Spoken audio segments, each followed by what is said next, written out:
When it comes to the differences between Europe, America, and Asia, the tipping culture is undoubtedly one of the key points. In the predominantly Western world, especially in North America, customers visiting restaurants or bars often tip the staff based on the quality of service. This practice has been widely followed for a long time. However, in recent years, the tipping culture has extended to various industries. From juice bars and delivery services to plumbing and electrical work, more and more service-oriented jobs have started to collect tips. Front-line workers are increasingly targeting customers' wallets, leading many to believe that the tipping culture is getting out of control. In this video, we will discuss what has happened to the tipping culture in Europe and America. If this is your first time tuning into our channel, the primary focus here is to provide critical perspectives on historical or societal controversial events, offering insightful descriptions and commentary. If you're interested, please consider subscribing to our channel and turning on the notification bell. Let's get started. Taking a global perspective, the United States and Canada, located in North America, are the regions most adherent to the tipping culture. In Europe, due to the multitude of countries, the tipping culture is less uniform and relatively flexible in terms of enforcement. For example, in Spain, consumers are not required to tip proactively. Instead, the establishment uniformly collects a service charge of 5 to 10%. Similar practices are also observed in France. Turning our focus to the Middle East and North Africa, tipping culture is generally prevalent, with staff expecting additional gratuities. However, compared to European and American countries, tips in these regions are usually smaller. In other parts of Asia, tipping culture is generally absent, but many establishments may explicitly charge a service fee of around 10%. The origins of the tipping culture, which dates back to as early as the 15th century during the Tudor dynasty in England, lack clear historical records. At that time, due to inconvenient transportation, guests often stayed overnight after visiting friends, and their accommodation and needs were taken care of by the host servants. In order to compensate for the increased workload, many guests would give tips as a gesture of appreciation for the attentive service provided by the servants. As time passed, the tipping culture gradually entered the marketplace. In the 18th and 19th centuries, cafes and hotels in England featured boxes with notes guaranteeing swift service. This mechanism, established by establishments, allowed customers to encourage prompt and high-quality service by tipping small amounts of money.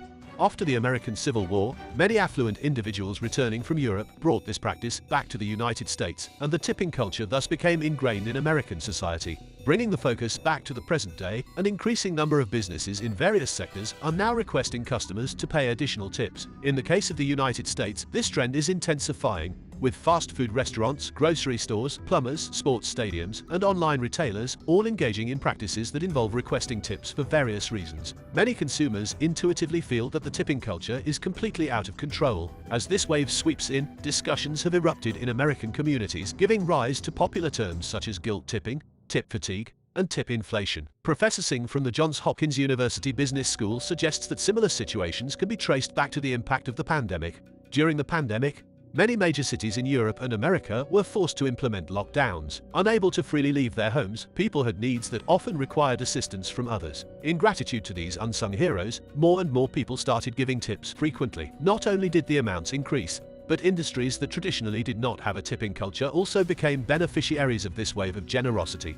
However, this wonderful culture of mutual assistance sparked controversy after the pandemic. As the world returns to normalcy, the services people encounter have reverted to regular business practices. Yet, for businesses and service personnel accustomed to receiving tips, the sudden reduction in additional income gives rise to a sense of shrinking wages. Simultaneously, with advancements in payment technology, many servers habitually turn the electronic panel toward customers during checkout, implying the expectation of a tip. Since the service provider is right there waiting, a simple thank you often seems insufficient. This situation often puts greater pressure on consumers, forcing many to simply click on payment. Many experts argue that the pressure of face-to-face tip solicitation is both direct and powerful, easily compelling consumers to pay on the spot. For example, after completing an Uber service, the platform suggests a tip, but most customers tend to ignore it. However, if the request is made in person, over half of consumers find it difficult to refuse. Here's a brief review of the above situation.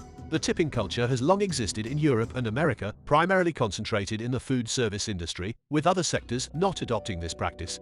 Service personnel never contemplated the idea of soliciting tips in these areas.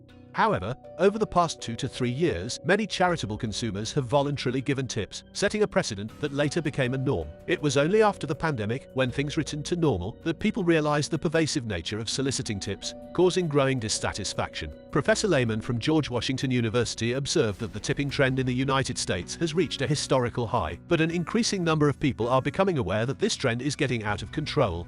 People have begun to criticize businesses for shifting a higher proportion of employee wages onto consumers. A survey conducted by a management company for 517 small businesses found that over 15% of establishments in the US explicitly require customers to tip at checkout, nearly triple the number from 2019. This doesn't even account for those that don't have written rules but apply pressure in person to solicit tips. Another research report indicates that as of June 2023, excluding industries with a long-standing tipping culture like restaurants and hotels, service industry workers in the United States receive an average tip of $1.35 per hour. This is $1.50 less than pre-pandemic levels, but represents a growth of over 30% compared to the pre-pandemic period. Experts point out that the widespread solicitation of tips has caused a 25% increase in service industry workers' wages compared to pre-pandemic levels. Experts believe that the current situation is not only expanding but is intentionally driven by businesses due to uncertain economic prospects and the generally low wages for frontline service staff, exacerbated by the current reality of labor shortages. Businesses are more willing to transfer financial risks onto consumers than risk personnel attrition by imposing constraints forcefully.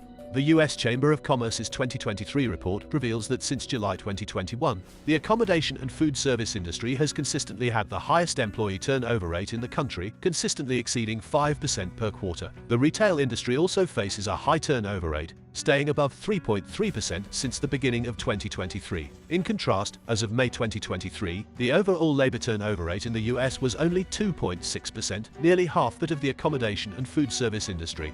In the context of the ongoing global labor shortage, the plight of the restaurant industry is particularly severe, making it challenging for other service-oriented low-wage jobs to retain personnel. In such circumstances, businesses are happy to see the prevalence of the tipping culture, encouraging consumers to pay more to enhance the incentives for these jobs. However, an increasing number of people are becoming discontented with this approach. The latest survey from a financial services company reveals that nearly 70% of the 2,400 surveyed individuals in the United States have a negative perception of tipping. Additionally, over 40% of respondents believe that companies should take responsibility for wage increases instead of transferring the burden to consumers through tips. Furthermore, 30% of people express that the once benevolent tipping culture has now completely spiraled out of control. Apart from more industries seeking a share, consensus on tipping amounts in areas where tipping was traditionally practiced is continuously increasing. According to data released by payment systems, as early as the end of 2022, the average tipping value in the United States had risen to almost 20%.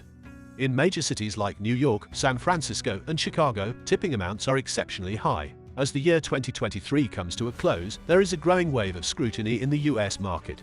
The average income from tips is also starting to decline. Some experts attribute this downturn to a phenomenon known as tip fatigue. During the pandemic, consumers became more generous, but they also elevated tip amounts to a level that is now challenging to sustain. With economic uncertainties and rising living costs, homelessness is on the rise in various cities, and people are tightening their budgets. Consequently, affording substantial tips has become difficult. In summary, in many areas, tipping has been a recognized source of income for certain industries under the old system, particularly for frontline service workers. However, the long-standing consensus between buyers and sellers underwent significant changes during the pandemic, creating precedents that have now become norms. Reverting to the previous state is proving to be challenging, especially with the challenges faced by the restaurant industry, ultimately giving rise to the current controversy. That's all for today. If you want to continue supporting this channel, remember to like, comment, subscribe, and click the notification bell to ensure you don't miss any episodes. Lastly, if being radical is the new norm and objectivity is considered heretical, perhaps we should be radically objective.